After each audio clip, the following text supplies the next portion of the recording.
ಎಲ್ರಿಗೂ ನಮಸ್ಕಾರ, welcome back to one more vlog. Last ವಿಡಿಯೋದಲ್ಲಿ ಹಾಸ್ಪಿಟಲ್ ಅಡ್ಮಿಷನ್ ಮತ್ತೆ ಬೇಬಿ ಡೆಲಿವರಿನ ಅಪ್ಲೋಡ್ ಮಾಡಿದ್ದೆ. ಈ ವಿಡಿಯೋದಲ್ಲಿ ಹಾಸ್ಪಿಟಲ್ ಅಲ್ಲಿ ಏನೇನಾಯ್ತು ಮತ್ತೆ ಮನೆಗೆ ಹೋದ್ಮೇಲೆ ಏನೇನಾಯ್ತು ಅಂತ ಕವರ್ ಮಾಡ್ತಾ ಇದ್ದೀನಿ. Let's get into the video.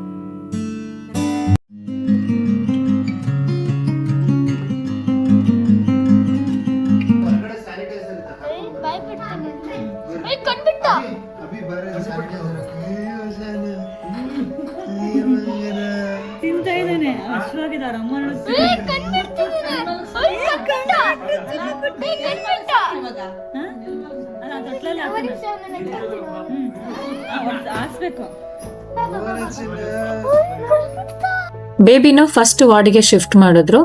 ನನ್ನನ್ನು ಆಫ್ಟರ್ ಡೆಲಿವರಿ ಸ್ವಲ್ಪ ಅಬ್ಸರ್ವೇಷನ್ ಅಲ್ಲಿ ಇಟ್ಟು ಆಮೇಲೆ ನನ್ನನ್ನ ಶಿಫ್ಟ್ ಮಾಡಿದ್ರು ವಾರ್ಡ್ಗೆ. ಎಲ್ರು ಮಗುನ ನೋಡ್ಕೊಂಡು ಫುಲ್ ಎಂಜಾಯ್ ಮಾಡ್ತಾ ಇದ್ರು.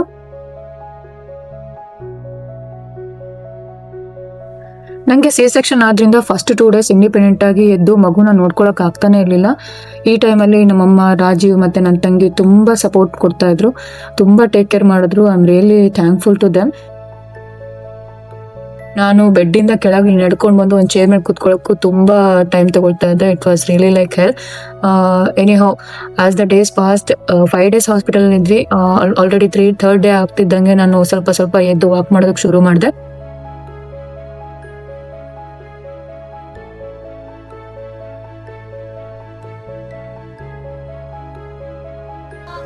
ಬಾಪ ಬರಪ್ಪ, hello, ready for night shift. Mobile ನೋಡ್ಕೊಂಡು ಕೂತಿದ್ದೆ. ನೈಟ್ ಶಿಫ್ಟಿಗೆ ರೆಡಿ ಆಗಿದೆ.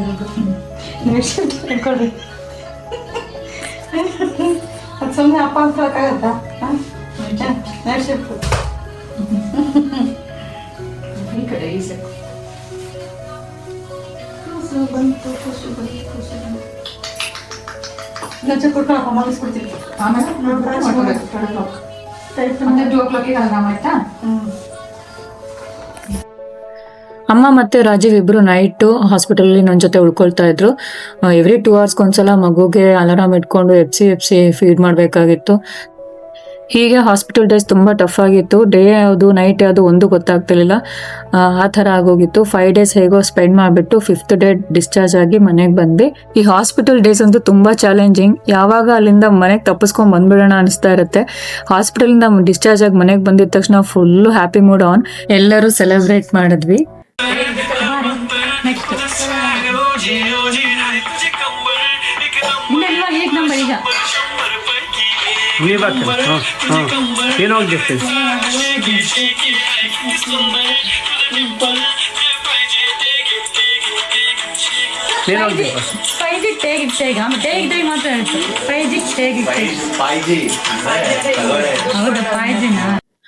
ನಾವು ಡಿಸ್ಚಾರ್ಜ್ ಆಗಿ ಬರೋ ಹೊತ್ತಿಗೆ ಮಧ್ಯಾಹ್ನ ಆಗಿತ್ತು. ಊಟ ಎಲ್ಲ ಮುಗಿಸ್ಕೊಂಡಿದ್ವಿ. ಮಗುನು ಕೂಡ ಆರಾಮಾಗಿ ಮಲಗಿತ್ತು. ಅಭಿ ಅವತ್ತು ಸ್ಕೂಲಿಗೆ ಹೋಗಿದ್ದ. ಸ್ಕೂಲಿಂದ ಯಾವಾಗ ಮನೆಗೆ ಬರ್ತೀನಿ ಅಂತ ಕಾಯ್ತಾ ಇದ್ದ. ಬಂದಿದ ತಕ್ಷಣ ಮಗು ಜೊತೆ ಮಾತಾಡಬೇಕು ಅಂತ ತುಂಬಾ ಎಕ್ಸೈಟೆಡ್ ಆಗಿದ್ದ. ಫುಲ್ ಖುಷಿ ಅವನಂತೂ. ಸ್ಕೂಲಿಂದ ಬಂದ ತಕ್ಷಣ ಎಲ್ಲ ಬೇಗ ರೆಡಿಯಾಗಿ ಹ್ಯಾಂಡ್ ವಾಶ್ ಮಾಡಿಕೊಂಡು ಮಗು ಜೊತೆ ಟೈಮ್ ಸ್ಪೆಂಡ್ ಮಾಡ್ದ. ಅವನು ಹಾಸ್ಪಿಟ್ಲಿಂದ ಮಗು ಮನೆಗೆ ಬರೋದನ್ನೇ ಕಾಯ್ತಾ ಇದ್ದ.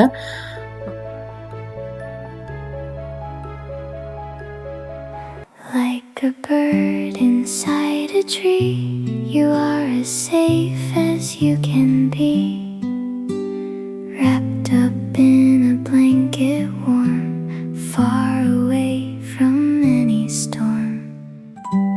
Snuggle close and shut your eyes. Abhi ಹೆಂಗಿದೆ? ಏನಿಲ್ಲ.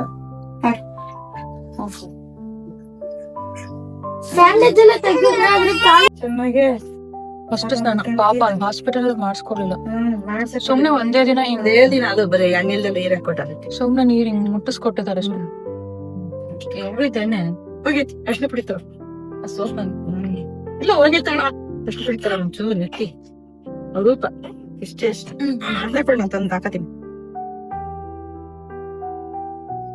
ಹಸನ್ಮುಖಿ ಅದು ಆಸಕ್ಕಿ ತಾಂಬರ ಪೋಷ.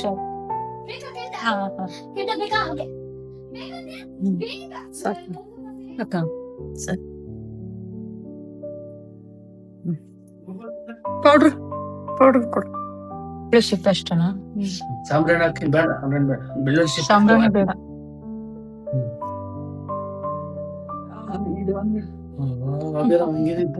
ಸೆಕೆಂಡ್ ಅಭಿದ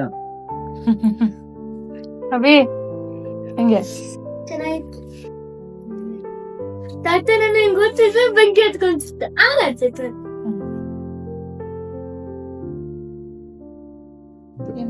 ಅವ್ನಿಗೆ ಹಾಸಿಗೆ ರೆಡಿ ಮಾಡ್ರಿ. ಕಡೆಗೂ ಸಿಗ್ತಾ ಇಲ್ಲ ಇದು ಪೌಡರ್. ತಾತ ಫುಲ್ ಕೆಂಡ ಕಾಯಿಸ್ಕೊಟ್ಟಿದ್ದಾರೆ. ನಾನು ಆಮೇಲೆ ತಾತ ಅಲ್ಲಿ ಇಬ್ರು ಮಾಡಿದ್ರ? ಈಗ ಮಾಡೋದು ಅದು ಗಾಳಿಗ ಗಾಳಿ ಪೈಪ್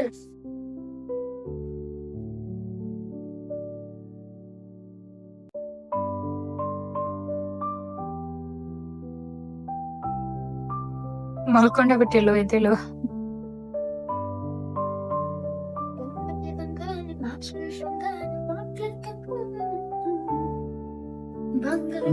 ಬೇಬಿದು ಇವತ್ತು ಫಸ್ಟ್ ಡೇ ಸ್ನಾನ ಆಗಿ ಮಲ್ಕೊಂಡಿದ್ದಾನೆ.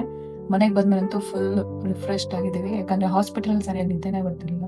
ಮನೆಗೆ ಯಾವಾಗ ಹೋಗ್ತೀವಿ ಅಂತ ಅನ್ಕೊಂಡಿದ್ವಿ. ಇವತ್ತು ಬಂದ್ಬಿಟ್ಟು ಸ್ನಾನ ಮುಗಿಸಿ ಅವನ ಫುಲ್ ಟಚ್ ಮಾಡ್ತಾ ಇದ್ದಾನೆ. ಮಗು ಫುಲ್ ಟಚಿ ಆಗ್ತದೆ. ಆಮೇಲೆ ಅಭಿ ರಾಜು ಎಲ್ಲ ಅಡುಗೆ ಮಾಡ್ಕೊಂಡು ತಿಂತಾ ಇದ್ದಾರೆ ಹಾಲಲ್ಲಿ. ನಂದು ಊಟ ಆಯ್ತು. ಊಟ ಆಗ್ಬಿಟ್ಟು ಮಗು ಜೊತೆ ಟೈಮ್ ಸ್ಪೆಂಡ್ ಮಾಡ್ತಾ ಇದ್ದೀನಿ. ಎತ್ತು ನೋಡೋಣ ಸ್ವಲ್ಪ.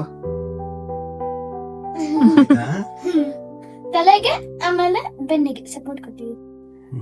ನೋಡ್ತಾ ಇದ್ದ ನೋಡಿ ನಿನ್ನನ್ನು ಪುರಾಯಿಸ್ಕೊಂಡು ನೋಡ್ತಾ ಇದೆ. ನಾನು ಕೈ ಕೊಡ್ಬಾರ್ದು, ಅವನಿಗೇನೋ ಹೋಲ್ಡ್ ಮಾಡಕ್ ಬರಲ್ಲ. ತೀರಾ ಹತ್ರದಲ್ಲೇ ಇದು ಮಾಡ್ಬಿಡಬೇಕು. ಸೌಂಡ್ ಅವಾಗಿಂದ ಮುಖಕ್ಕೆ ಬಡಿತಿದೆ. ಬೂಟೀಸ ಕರ್ಕೊಂಡ್ಬಿಡ್ತಾನೆ. ನೋಡು, ಇಲ್ಲಿದೆ ನೋಡು ರಾಜು. ಕೈ ಇಟ್ಕೊಂಡ್ಬಿಟ್ಟಿದೆ ನಂದು. ಹೌದಾ? ಗಟ್ಟಿಗೆ ಇಟ್ಕೊಂಡಿದ್ದೀನಿ. ಈ ಬೂಟಿ ಹಾಕದೆ ಆದ್ರೆ ಕೈಗೆ ಈ ಸೈಡ್ ಇರ್ಬೇಕು ನೋಡಿ. ಇಲ್ಲಿದೆ ನೋಡು, ಅದ್ರೊಳಗಡೆ ಇರ್ಬೇಕು. ಇದ್ದೆ ಪಾಪ ಅವಾಗಿಂದ ಕಳಿಸ್ತಿದೆ. ಇದಾಗಿತ್ತು ಈ ವಿಡಿಯೋ. ನಾವು ಬೇಬಿನ ಹಾಸ್ಪಿಟಲಿಂದ ಮನೆ ಕರ್ಕೊಂಡು ಬಂದ್ಮೇಲೆ ಹೇಗೆಲ್ಲ ಟೈಮ್ ಸ್ಪೆಂಡ್ ಮಾಡಿದ್ವಿ, ಒಂದು ಟಿಪಿಕಲ್ ಡೇ ಹೇಗಿರುತ್ತೆ ಅಂತ ತೋರಿಸ್ದೆ. ನೆಕ್ಸ್ಟ್ ವಿಡಿಯೋದಲ್ಲಿ ಸಿಗೋಣ. 11th ಡೇ ರಿಚುವಲ್ಸ್ ಹೇಗಿತ್ತು, ಮತ್ತೆ ತೊಟ್ಲು ಶಾಸ್ತ್ರ ಇದೆಲ್ಲ ಹೇಗೆ ಮಾಡಿದ್ವಿ ಅಂತ. Stay tuned. Thanks for watching. Like ಮಾಡಿ, ಶೇರ್ ಮಾಡಿ ಅಮರ ಡೈರೀಸ್ ಚಾನಲ್ಗೆ. Thank you.